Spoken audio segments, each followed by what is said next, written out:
Tindakan Fatin mengahwini lelaki Britan menghina Islam. Itu ditegaskan oleh Presiden Persatuan Peguam Syari'i Malaysia PJSM Muhammad Isa Abdul Ralib. Menurut Muhammad Isa, perkahwinan songsang bukan sahaja tidak diterima Islam, malah boleh menimbulkan keraguan dan kekeliruan masyarakat Islam.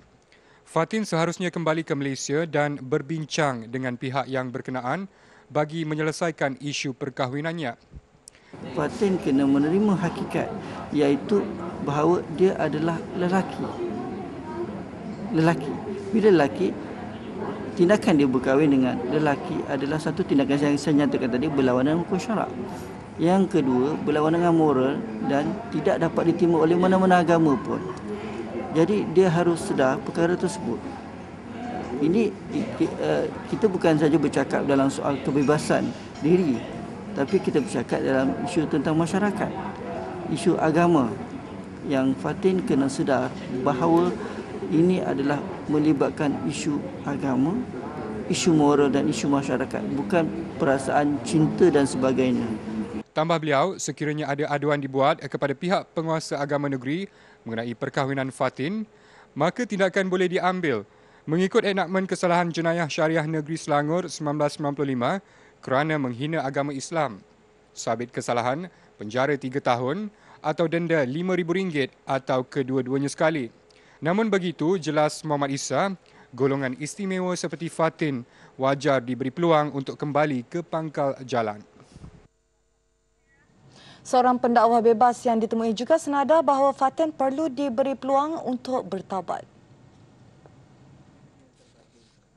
Suka saya memberitahu dia masih lagi mengaku bahawa dia beragama Islam dan juga mengamalkan apa yang termaktub dalam agama Allah Subhanahu Wa Taala. Perkara ini kita harus jadikan sebagai satu perkara yang kita harus ambil ini sebagai satu perkara yang positif.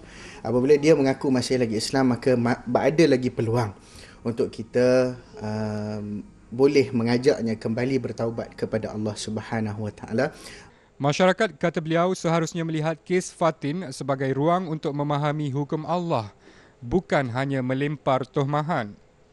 Menurutnya, ia harus diselesaikan dengan cara paling bijak tanpa menimbulkan kekeliruan dan huru-hara. Tidak terlepas daripada tindakan mengikut Undang-Undang Jenayah Islam, itu yang bakal dihadapi transseksual Muhammad Fazil Min Bahari atau Fatin sekembalinya ke negara ini jika meneruskan hubungan dengan pasangannya Ian James Yong. Ketua Pengarah Jabatan Islam Selangor, Datuk Muhammad Kushrin Munawi berkata, Jaiz boleh bertindak walaupun Fatin tidak mendaftarkan perkahwinannya di negeri itu. Menurut Datuk Muhammad Kushrin, Fatin boleh diambil tindakan kerana menghina dan memalukan Islam. Tindakan boleh diambil bawah enakmen Kesalahan Jenayah Syariah Negeri Selangor 1995 tanpa perlu menunggu aduan dibuat mengenainya. Bagaimanapun ia akan ditentukan berdasarkan siasatan pihaknya serta kenyataan dan amalan Fatin sepanjang dia berada di negara ini nanti. Kalau dia balik sini dan dia tidak meneruskan hubungan dia dengan so-called dia punya kekasih tu, kalau dia sudah apa dia tak buat lagi, kita tak perlu ambil tindakan. Kalau dia masih lagi berhasrat untuk meneruskan kahwinan tu, boleh. Jadi kita akan lihat, kita kena kaji untuk ambil. Beliau turut menasihati Fatin supaya meninggalkan perbuatan itu dan kembali ke pangkal jalan.